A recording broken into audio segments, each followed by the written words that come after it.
All right, welcome to today's Committee of the Whole meeting. I'd like to recognize and acknowledge the traditional territories of the First Nations communities up and down the highway and all around us, and the enduring presence of the Métis people. Today's Committee of the Whole meeting is about the strategic plan. It's kind of a lunch and learn so that the new council can learn about the strategic plan that the last council put in place, and maybe the last council, the members that were there, will remind themselves what it was all about. So with that, I'll have I need a motion really just to adopt the agenda. So moved by Councillor Souls, and all in favor, opposed, that's carried. All right, that takes us to 3, the strategic plan review. I'll turn it over to staff so they can give us a robust feel for the strategic plan. Go on ahead, Scott. Thank you, Mayor. So the intent of today was is to review, as the Mayor had mentioned, the strategic plan, the priorities that the previous council agreed to and worked on in their previous term. Intent is to have some dialogue. As the Mayor said, it's a bit of a refresher for those returning councillors, and by all means, throughout the presentation today, chime in or interrupt or ask questions or provide comment as we go through. The intent is to take a look at it, so especially for the newer councillors to have an idea as a preparation for when you go through the strategic plan and priorities process and those discussions with Christina, which we confirmed is the 28th of January.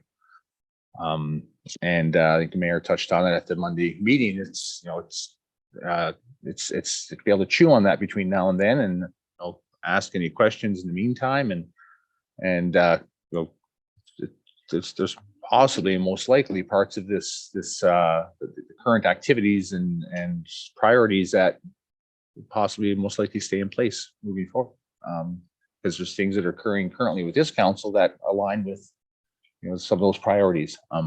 So at the end of the day, that's what the intent is. That again, we go as fast or as slow as council wants. It's a lunch and learn process and informative, and we've got 20 or so slides. You have them in front of you, and I'll just kick off with the next slide. So the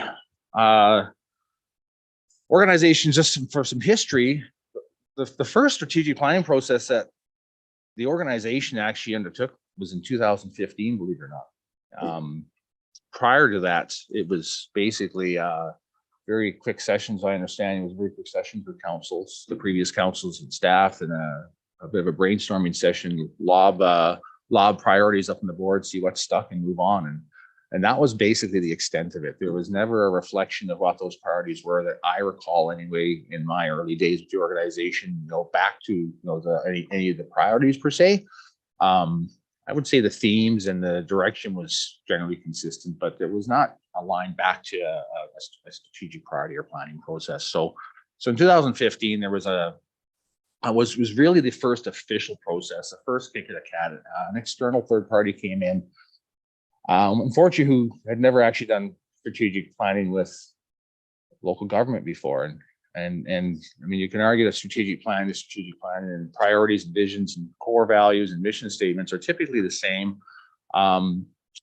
But it was really, you can tell through that process, it was really geared towards the private sector, and having some returning councillors who hadn't gone through it before and hadn't gone through that process before. There were some challenges in trying to navigate through that at the time. Nonetheless, strategic plan did get developed, it did get promoted, and it was the first kick. Going into 2019, we made an attempt to do it internally. I think it was a valiant effort. I think it was done well. I think it went better than the original planning for myself. It absolutely did. And I want it 100%. The challenge on our end is it took a significant amount of capacity and time, because it wasn't just the development and the discussions with council in that process. There was the planning piece. There was the follow-up afterwards to pull together that information and deliver it again. It was a significant amount of time. And And from a facilitation perspective, went well, but at the same time, an involvement perspective, I think it's important, and the mayor's commented on it since he's been with us, is that it's important that that executive staff too also sits in as, and as a resource, but part of the discussion as required. Because at the end of the day, and I've said it to previous councils when I started in this role, it's council plans, makes their plan and their priorities based on the needs of the community and what the reason why you're sitting in these chairs and standing in front of the community. Staff is there to help deliver that plan, right? And I say, council steers the ship and we help row, right? Is essentially, and so it's important that there's involvement and discussion as part of that. So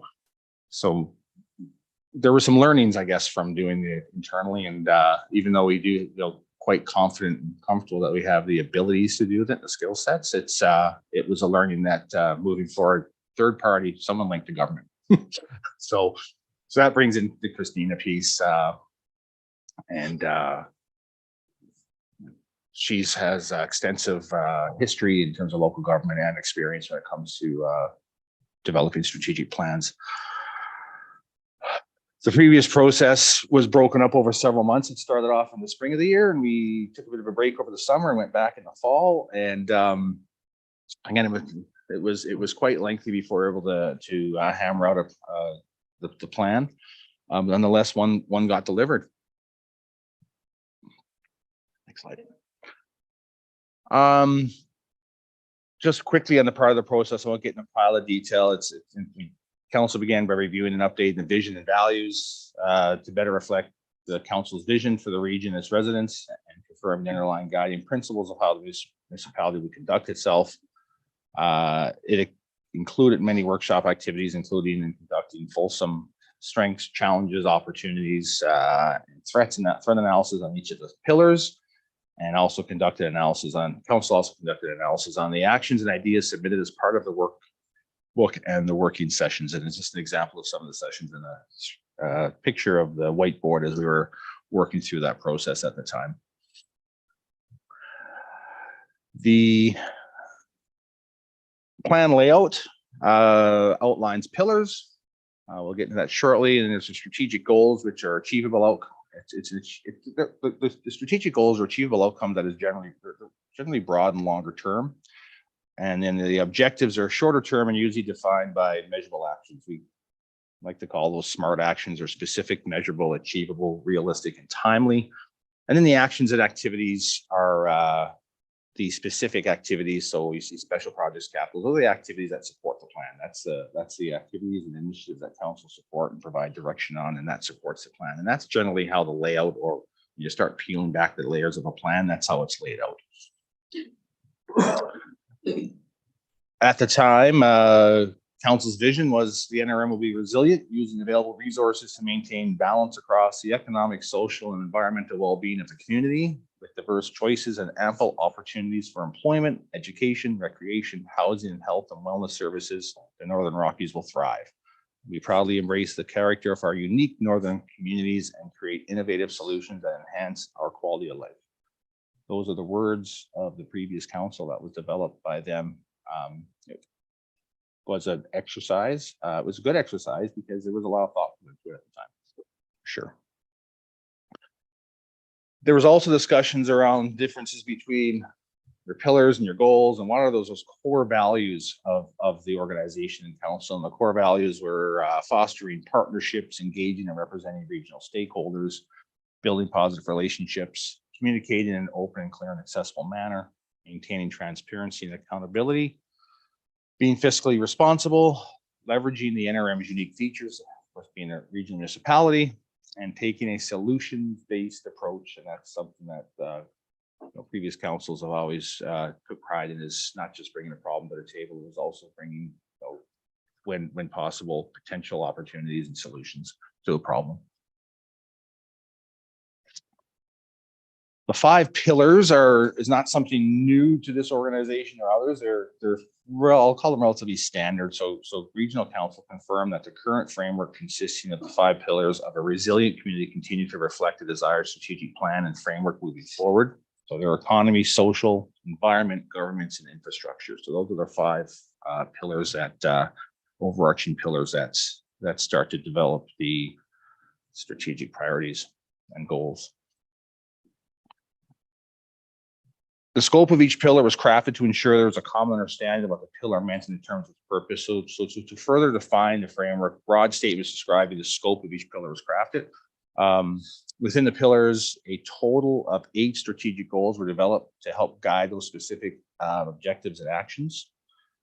And most goals, within many of the pillars, there are also strategic objectives to help guide potential action items and initiatives. So most of the goals also have strategic objectives within them. Let's start off with the pillars. So the economy pillar, the scope, you'll see there in green, is the achieving economic vitality, growth, and development that simultaneously improves quality of life, employment, income levels, and health and quality of diversity of employers, businesses, and nonprofit in the region. The strategic goal, the NRM will strive to strengthen and diversify the economy, and the objectives are to market the availability of our natural resources, leverage our competitive tax structure, and work to attract emerging industries.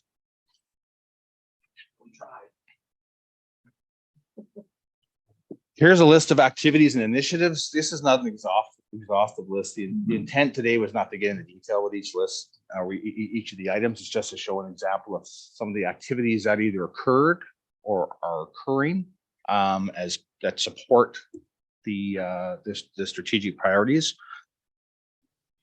In some cases, there will be activities under one pillar that will actually overlap and go into another pillar. Example that would be, you'll see the regional connectivity strategy there. That's under more than one pillar because it helps with economy, but also under the social pillar in terms of delivering the service to the community. Just really quick under here, the advocacy work for natural resources, industries, and forest tenure licensing have been activities occurring to support the economy pillar, the Aspen market study and forest rejuvenation strategy, the Boreal Caribou social economic studies, which we're in the process of delivering another one of those based on this council's direction here recently. The local procurement process, which is linked to our procurement process overall, but the local procurement process is direction of council to help stimulate the economy. That's where there's a lot of local projects that are specific locally, they're just advertised locally. We work within our abilities and legislation when it comes to the Northwest Trade Partners Agreement in terms of what we can or can't do specific to procurement. And of course, also dependent on the abilities and of the local contractors and whatnot. But there's a lot of projects that occur locally to stimulate the local economy and keep those dollars local. So that's an example of when you talk about not just a specific project, but the priorities of council helping staff determine the direction to take and how we run our the day-to-day business and our business as usual processes. That's an example of an initiative. Regional connectivity strategy. We had the RES, the regional economic strategy, the tourism strategic plan, which was delivered during the last built and delivered during the last council term. Tourism Action Committee is an example because that's a new committee that was started last term. The Tourism Consumer Shows, Marketing Collaboration Partnership. Love Fort Nelson is a program that is an annual program. Business Facade Improvement Program. The Public Washroom Partnership, which is now linked to the Gotta Go program, but that was something that was started, was an initiative started locally prior to the Gotta Go program to help bridge the gap with the lack of services up the highway specific to roadside stops and washrooms, public washrooms. So it was a partnership that we have with the various businesses where they, while open, we promote the ability for a tourist or traveling public to utilize the business if they need a break or gotta go. And then the EV charging station is another example, which just the EV charging station just recently got fired up here over at the rec center. Social pillar, the health, well-being, and safety and quality of life for individuals, families, and the region, shared values, culture, and recreational activities that reflect the diverse identity, of the Northern Rockies. The NRM will remain committed to high quality of life for residents. I'll back up. This pillar actually, a lot of discussion with council because it was two distinct goals within that pillar, because council really wanted to have the first goal being the NRM would remain committed to high quality of life for residents, the wide range of built amenities, the employment of natural environment, safe, secure community, a welcoming community, and community vitality. But of course, a significant focus on healthcare. So they want to focus that health. They didn't want to roll it up into one single goal. They want to separate the healthcare. Well, and especially at the time, the community was very vocal about the advocating and working on healthcare as well. So we wanted to make sure it didn't get hidden in a pillar. We wanted it up and forefront and in our minds, right?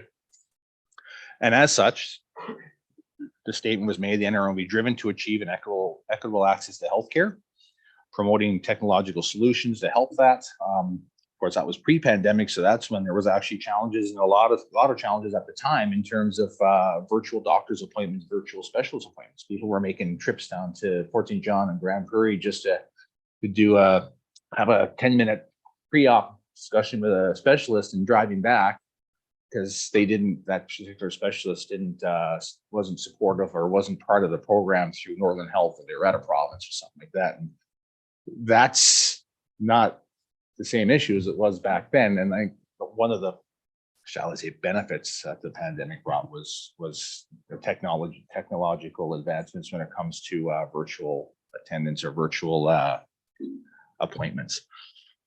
I'll just add something, Scott. One of the key aspects of that particular goal is the purposeful selection of the words equitable access. That was very, very purposeful and crafted to be that word equitable access. And that was so important at the time. Yeah, it still is. And then collaboration and partnerships and informed community-based solutions. And it's meeting yesterday with the mayor where we discussed the one size fits all approach doesn't necessarily fit. And it's not just specific to healthcare. In this case, it is, but and we've always used the word unique. The NRM being unique, and it's looking for those community-based solutions and bringing solution-based approach, or having a solution-based approach to deal with a problem or a hurdle. Any questions? I just further on that solution-based approach, the amount of ministers that really like that when we're at UBCM, it's a breath of fresh air for them. And I think we get a lot more ears by having that approach than other municipalities do, for sure. Yeah, versus just going in and having our laundry list of issues. Sometimes the laundry list of issues is longer than our laundry list of solutions, but at least we do it with a desire and attempt to bring solutions. It's also important that they're well researched. Yes. Right? That you got something to stand on with your solutions. No, Sure. Yeah. Thank you. So social activities, so initiatives and social activities, regional activity strategy. So you've seen that one under the economy pillar, the Nanda River Bridge acquisition. 911, of course, that was a long road to get 911 up here. And again, I think it is an example of a community-based approach. We didn't go your typical ECOM approach, which just wasn't going to fit from a cost perspective, especially. But you're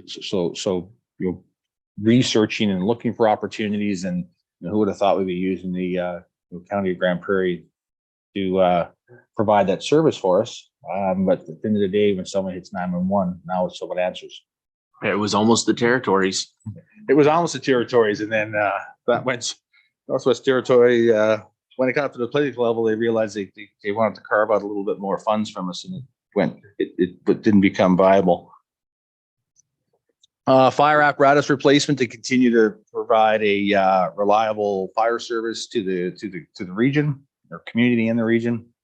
Wildfire prevention and education programs, the emergency call box project. That's something that's occurring currently to install those call boxes on the highway, which helps. Again, it's a unique. Now, I wouldn't suggest a solution per se, but it's a unique process to bridge the gap with the absence of cell service and how do you access emergency services in those areas up the highway. Local nonprofit group support, inclusivity and inclusion initiatives, the Grad Banner program, which came to fruition when the pandemic happened. Councilor Opperman, that was one of those ones where it was not your typical grad process. Obviously, could occur during the pandemic, and an opportunity to be able to showcase and do something for the grads during that time. And now it's continued on since. Community health plan, and of course, the community health steering committee. Regional health recruitment liaison, which is something that we're recruiting for right now as part of that program. Have we had any uptake on that? Yeah, we have an offer. Oh, I can't say that we haven't accepted offer. So stay tuned. The READY program, so the recruitment, retention, education, training, incentive program. So that's something that has actually made its mark in the province. And I just received a call this week and today looking to do a presentation at LGMA specific to that in Kelowna in February. Just wondering if I would talk to it. I had to respectfully decline because it takes me a week to get to Kelowna back for an Wednesday afternoon. So, but again, it's a good example that, a spot called Fort Nelson in Northern Rockies up here in the 10th province, making shining a light in terms of some activities to look for some solutions to support that healthcare piece. Annual post-secondary scholarships is another example. They're done annually, and of course, the physician housing program that we have in place to help with recruitment and retention of physicians when they come to the community. The governance pillar, so the governance includes the election process, management of resources, development and implementation of public policy, and the establishment of mechanisms through which citizens engage and interact with council. While both of the goals are similar, the first goal, or top goal, drives more of an organization internal governance activities, while the second is a bit more of a focus on external government activities. So the first one being on that internal side is the NRM will meaningful engage with its residents, understand and respond to the communities, fostering connection between community and council. It's more things that you have control over. So it's a commitment to a positive customer service, implementing best practices and engagement through a variety of means. And if we go back a number of years ago, one of the concerns of the community at times was access to staff, access to programs, and just that customer service approach. So it was a lot of effort was put in to improve that. And even just the reorganization and the access that you and your staff have been able to achieve has helped support us in this as well. Yes, yeah, and that's actually I want to note to the next slide. So but to speak to that, I mean, if you go back 5 years ago, the Treasury Department was out front. Right. So if you came in to see the building inspector, you walked into the front lobby and you asked for the building inspector and the Treasury staff who were there to basically look after your paying your water or sewer bill, but they would direct you to the planning clerk up top, which was the second and upper lobby. And so you'd make your way upstairs and you'd go chat with that individual, and they'd send you to the planning. Sorry, that wasn't the plan. It was the corporate services clerk. It was reception up there. Then they would go to the planning clerk, and the planning clerk would probably say, sorry, building inspector's not in right now. And all they wanted was a building permit application. So a significant amount of work was done 5 years ago to change that area and look at the flows of the organization, and that's when and that was a bit of a challenging change because since you mentioned that 1983 or 1984, that's the way the organization was set up. was to move treasury, to do treasury functions. So put them in the corner.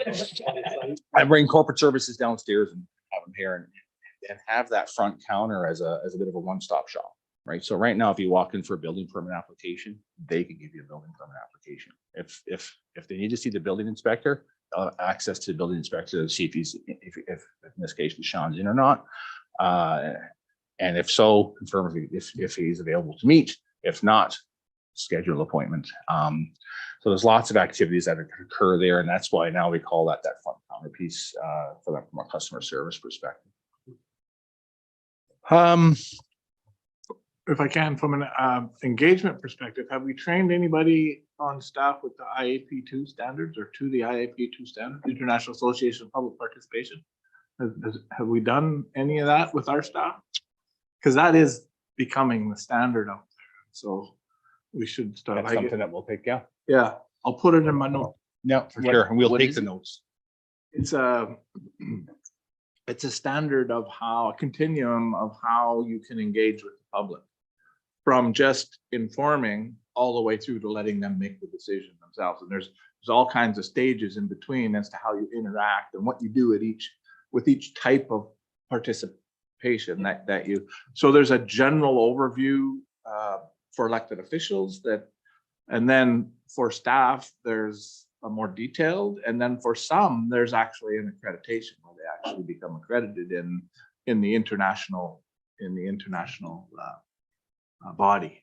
So that's the International Association of Public Participation, IAP2 for short. Thanks for that. We'll definitely look into that. Yeah. And then from an external perspective, the NRM will engage and empower communities in sharing adequate representation decisions affecting the region. It's one of the external pieces by activating our unique governance structure. There was a lot of discussion at the time regarding what opportunities do we have. I mean, we still follow the act. We still have to follow the legislation, but we do have a unique ability and approach based on our structure. Through collaboration with local First Nations, by presenting a unified vision and by building relationships with other agencies, so the UBCM, the NCLGs, FCMs, and VIPs, those various organizations. Some of the activities and their governance, and again, you'll see some overlap. The Boreal Caribou one is one, because obviously there's been lots of discussion regarding that one and lots of advocacy and discussion with the province, for example. Bylaw updates, again, Nanda Bridge, River Bridge acquisition is one of these. Being a unique and being a regional municipality, we had the ability to take on a bridge, but we were advocating and hitting the province pretty hard because we wanted them to take over the bridge. And that was an unsuccessful bid, unfortunately, but it was nonetheless an example of some activities that occurred during as linked back to governance activities that we did.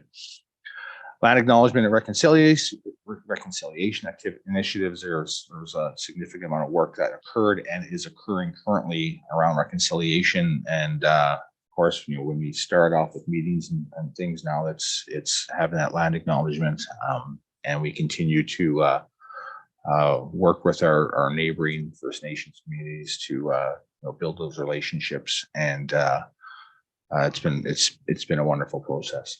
Yeah, another one I didn't see on here that I was quite proud of that we got is the local FNFN flag up at the rec center. That was an example. I was supposed to start off and say this wasn't an exhaustive list, but that's a perfect example. Yeah, because those are activities that just didn't occur before, right? So a bit of a shift, and I mean, a lot of those activities. Orange Shirt Day, for example, there are things that the organization participates in and walks alongside our local First Nations communities. So,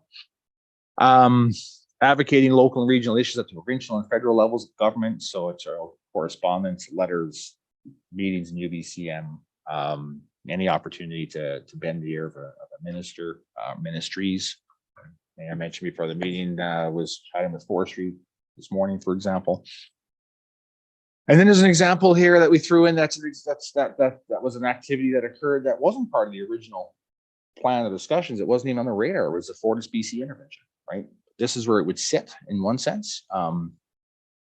But a significant amount of work. It's actually an example of how something comes up that actually takes time and capacity away from other activities that were planned because it was time sensitive and council felt the need and it was important to the community, right? Which happens lots, right? And that's some of the things that's throughout the program. So throughout the term is it's important. I'll get into a bit later. Is to revisit the plan to make sure that there's an alignment with the needs of the community because sometimes needs shift, and also as much as you plan and make actions to deliver on those actions at the start of your term, there's a potential to shift those priorities based on the needs, and then there's upcoming things that you don't see. And there's policy updates, procedure, bylaw, communications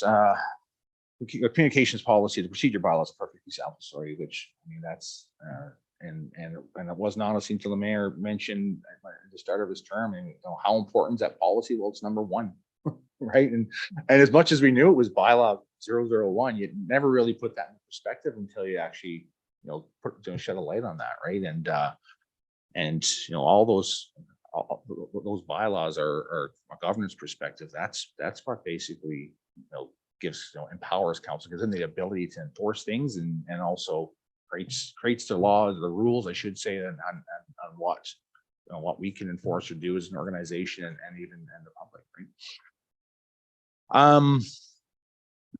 Corporate sustainability policy was a new policy that was developed during the last term, and the procurement policy was in much need of update. It was actually a complete rewrite, which was presented to council and rolled out.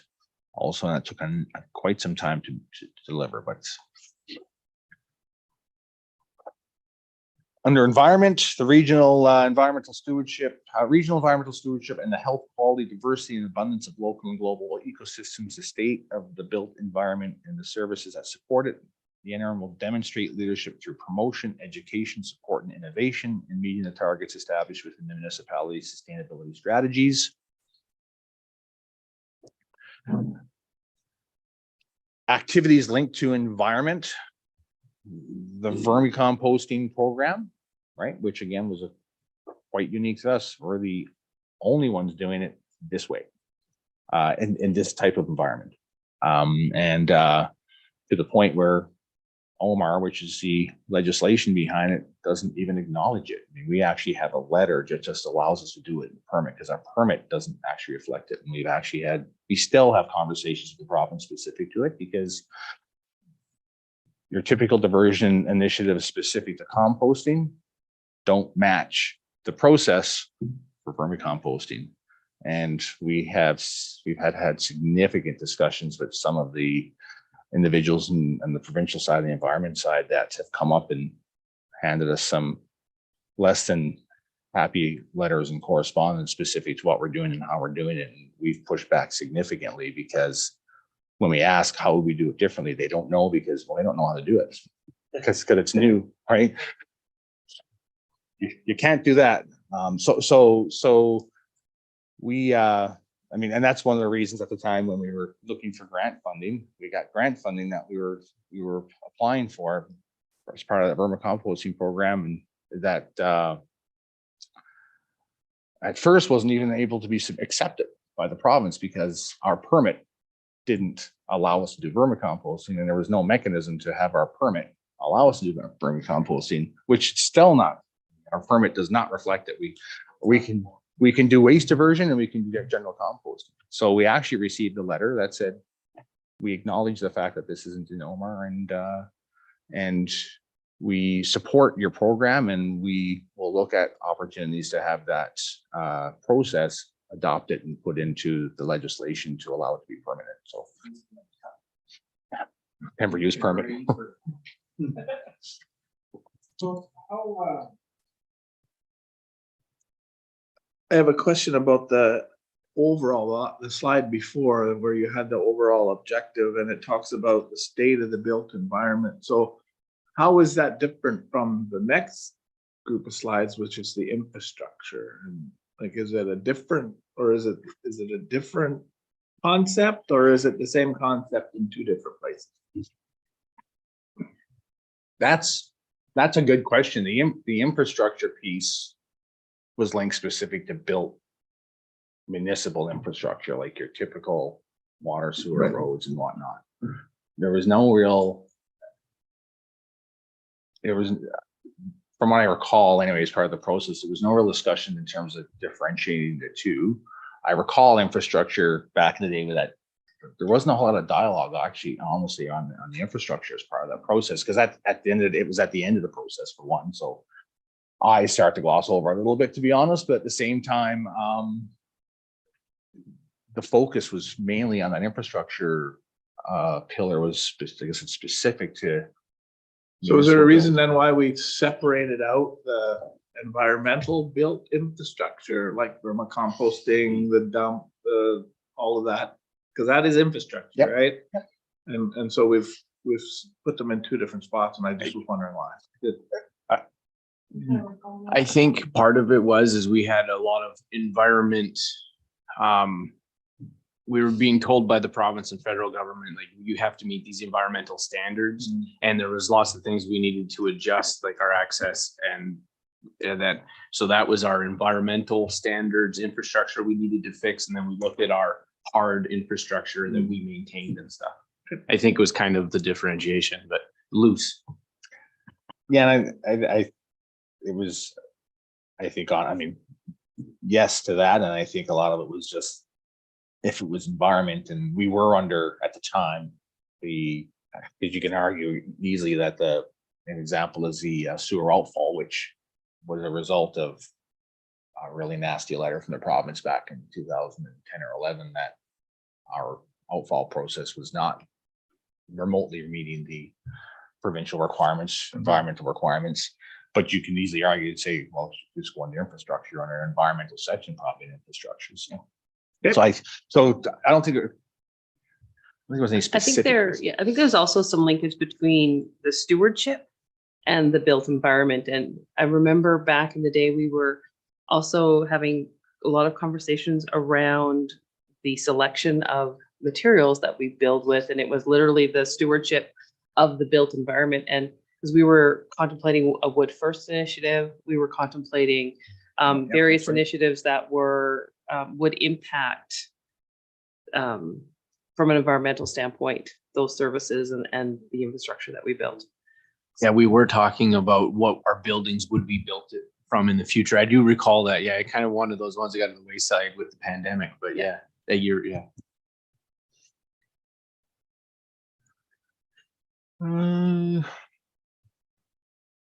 Back to the. It's not the greatest answer, Mayor, but. No, that's all right. It's just something for us to consider Yeah, no, for as we sure, move forward, absolutely. right? Yeah. On the environment activities, there was a solid waste management plan implementation occurred back during the last term. The greenhouse gas action plan, community energy management plan. So lots of plans. That's one that dates back a little farther. The environmental advisory committee was developed. The EV charging station is another example, which was under another initiative, a corporate sustainability policy, and the share shed is an example of an initiative that was put in place to help with waste diversion at the end of the day. Infrastructure, the infrastructure pillars. Infrastructure provides a foundation for delivering essential community services using the asset management system. Critical infrastructure gaps and priority projects are identified and become part of the capital planning process. The NRM will make informed decisions regarding the building, operation, maintenance, renewal, and replacement and disposal of infrastructure assets. Some infrastructure activities, the municipal asset management plan, which continues to grow and be developed and be refined to this day. That's something we'll walk through with council here in a couple of weeks' time.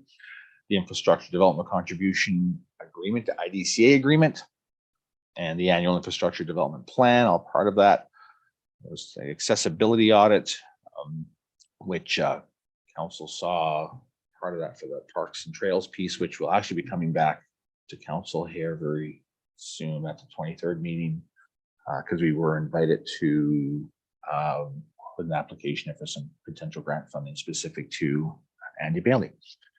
The technology renewal plan, something that was long overdue that we're just currently refining. It's that, how long do you keep a piece of technology before you have to replace it? How do you replace it and how do you fund it? The Fire Hall Public Works Foundation project, which was more reactive versus proactive, which would be proactive through an asset management program. That's something that became reactive when we recognized there was an issue with the Public Works Foundation. Town Hall renewal project, which we're in the midst of right now from a detailed design piece to bring something back to for the future for council to take a look at. And of course, another place where the procurement policy sits.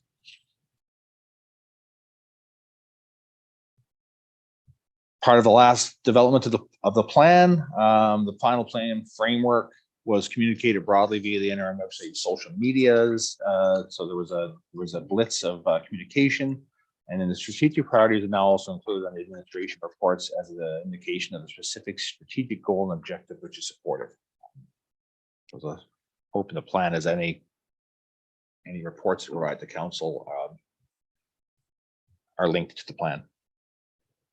Ongoing goals and actions, tasks, and projects, initiatives are tracked through a use of a cloud-based strategic plan software program called Cascade, something that we rolled out and implemented partway through the last term.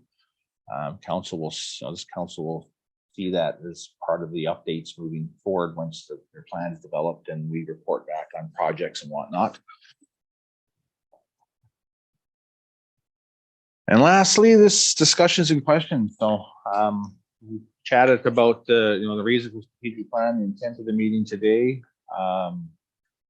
Strategic plans typically provide staff with the vision of council as to the direction they wish to move as an organization. Significant work and activities occurred over the past few years. And I chatted about the Fortis BC interventions, an example of areas where we can divert the plan per se, still links back to the plan, but it's initiatives that aren't necessarily part of it. But it's just a very good example of areas where at times you can take a significant amount of capacity and have to divert it, and it stalls other initiatives, right? Mike spent a significant amount of time, but at times others within the group and planning spent a lot of time with that program, and it was a worthwhile initiative, but it's just an example of things come up that you have to deal with at the time to even plan for. One thing with the previous plan that we didn't execute as much as we'd hoped is the communication back to council with the plan in terms of reporting and how that was, and that's something that the intent is improving on. There was an intent to do so, but 1 year into the term, the pandemic happened, and not to use that as an excuse, but it like many organizations and people and whatnot, society as a whole, it derailed. It was something that was unprecedented, and we spent 2 years of our time, give or take, trying to maintain services, trying to continue on with that plan, and just basically in a bit of a tailspin like most others were. And so it just things just didn't pan out as planned when it came to the reporting piece. We did get back to council a couple of times to report on it. We could show the Cascade piece, but it just didn't work out as we originally had intended. So moving forward, that is part of the plan and the process. Well, as you said, I remember we were supposed to see it, but I didn't miss it, not seeing it with everything else we were doing. So that's it for any discussions. Like I said, the intent today, that was the intent was to kind of do that review, so you have an idea. In front of you is the documentation that was some of the documentation that was used to promote it and to communicate to the public. And Christina is set up for the 28th. Right now we have a tentative time of 9 to 1 on that Saturday. There'll be some communication that'll come out here within the coming days, if not this weekend, early next week. I got a call with her this evening just to start talking process. There's some documentation, some homework that council has to do prior to the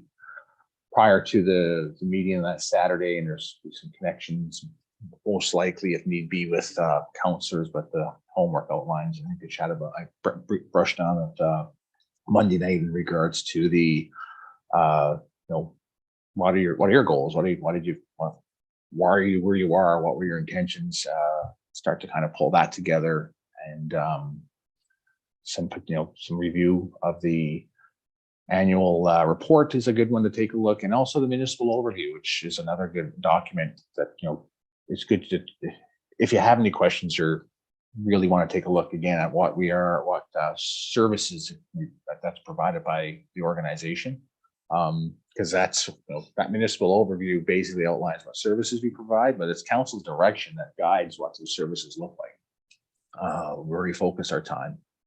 So that's, expect some of that communication in the coming days. Open for any questions or anything. Good, thanks. Strategic plan it's important for us and for staff so that we can, we can focus our efforts and make sure that what staff is doing is what we're asking them to do, which should be representative of what the people want us to do. I think it's important that we get it done before the budget process as much as possible so that staff, the managers who are responsible for their budgets, can understand the activities we're expecting them to do, whether it's services or projects, and will understand the philosophy or, our objectives at least, and take that into consideration as they form their budgets and bring it forward. And, the pandemic, it really messed with everybody's strategic plan, not just the strategic plan here. I mean, you couldn't have public meetings, you couldn't deal with people. It'd be, so all of a sudden you're kind of an isolated island as a local government trying to do what you thought was best, with the province dumping stuff on you constantly to enforce this, enforce that, and the public didn't understand and you couldn't have a public meeting with them to help them understand. It was just such a mess. So there's likely to be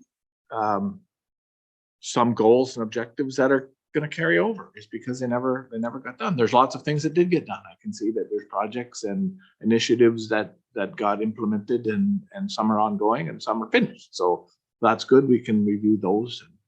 And that the concept of having a third party facilitator, there will be lots of people who will say out there, why the consultant? Why do you need to have a consultant? You can do it with your staff, but your senior staff are the ones who are going to implement your plan. They should be actively involved in helping you develop the plan, not facilitating a session, right? Because their mind starts to get very active with respect to the facilitation of the session, how they can take that information and turn it into an action plan, rather than actually being part of the vision because not only will the staff implement it, they have to get a feel for how we want it implemented. And they are also residents of our community. And they're residents of our community who will have a little bit different perspective because they do this as professionals. So involving, and I don't know how many of the senior staff you intend to have, but as long as we can fit the room, I think we should have staff involved where we can. The fact that it's a Saturday, I think I'm glad that all of you have committed to come, because Saturdays are tough, more so for some than others. But it's important, and it just hasn't been able to work out with the third party contractors. So hopefully we can determine from that whether or not we need a much more detailed face-to-face session a little later on, but at least that initial session will give staff a good feel for what we're expecting. So I'm looking forward to it. I learned some things today. I made some notes about some things I think that we can explore. I'm not going to say change, explore. We'll see how that looks. And I'm looking forward to it. Councillor Souls. Yeah. I've been sitting at this table for quite a while, and these strategic framework planning, this process, the farther it gets refined, it serves another purpose too. And it, when you realize what's going on in our community, I'll illustrate this as we go. If you realize how one of our aims was for economic building, and yet we've watched economic decline taking place on a larger scale, to the point where at some points, we get criticism from members of the public that we have too much going on in the Northern Rockies. You're paying these guys too much. We've got too many people working in that. It's like the town's trying to control everything. Well, it's really kind of funny because it's ironic. I remember when, for example, we never had any graders because we used to hire contract graders, and the oil patch took them all, and there's nothing left in town. And, you know, we eventually became a real serious service center. Now, what the plan does for that, the service to our communities, what the plan does for that is it lets us deflect the criticism away from our staff and say, this is our plan as council, and this is the direction that our community wants us to go. So leave our staff alone. They're doing what we've commissioned them to do. Anyway, that, I don't know if you've run into the need to do that, but I have. I've had to do that quite a few times. And I try to turn people around to say, look at the, take pride in what we have managed to maintain through a decline and have the stability so that as soon as anything happens economically here, we have the ability to turn the switch on, everybody gets the services, so on. So I believe there's been a great value in this as we go. Good. Yeah, a big part of elected officials' work is education of the public about what happens in local government and why it's important. And you're absolutely, everything you said, absolutely correct with respect to using the document. We are elected by the people to represent the people. So hopefully, and I think the community hit it on the head, we have a very diverse group. And so all of us are interacting with different people out there. And if we are interacting with them and doing our job, we're going to come back with their ideas. And as we work those ideas into a plan, it should be reflective of what the community wants. Yeah. And that's what's important. Any other questions? Oh, please. Just to summarize that there, I've always said, the previous councils heard it is what services do you wish to provide and how much you want to pay for it. There's a balance to that. And this is what helps you provide that, right? It's what you want to provide, and sky's the limit, right? At the end of the day, it's just how much do you wish to pay and what's the balance and what are you willing to accept? Yeah. In terms of just who's at the table that day, what we've chatted with from an executive perspective, of course, myself and Aaron and corporate services Jay, but the thought was, and something new again, because it wasn't done before, is to have the directors at the table. And part of that too, because, you know, I lean heavily, myself and Aaron lean heavily on directors. They're the ones that are going back to the departments to promote this, to discuss this, to communicate this and support it. And a lot of those projects are obviously and activities, if it's day to day, it's how much the rec center is operating and where we focus our efforts versus plannings initiatives reflect the direction of council. And it's unless council has concerns with that, the intent would be to have that group there, the directors group, so that they could hear it firsthand versus communicating it back or sitting and watching it and be part of that discussion, and at times even provide some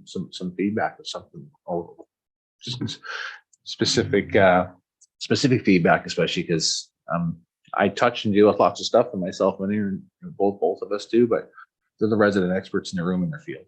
So that's the intent. I like Yeah. that idea. I really do. Like, I think having the directors have an intimate knowledge on how its council conducts itself and discuss things and the way our minds work would probably help everybody see things cohesively, for sure.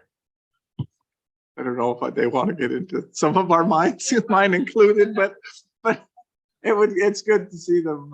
If there's a senior decision maker, I think that they should understand our concept of what we think our governance should look like. So yeah, I'm all in favor of that. And it could be, coming a time where it's time to pay the piper, in this community. It's, you can't have 2009 service levels on a 2022 budget, right? And so the time to pay the piper may be coming soon, and we need to think about what might happen if we really lose an awful lot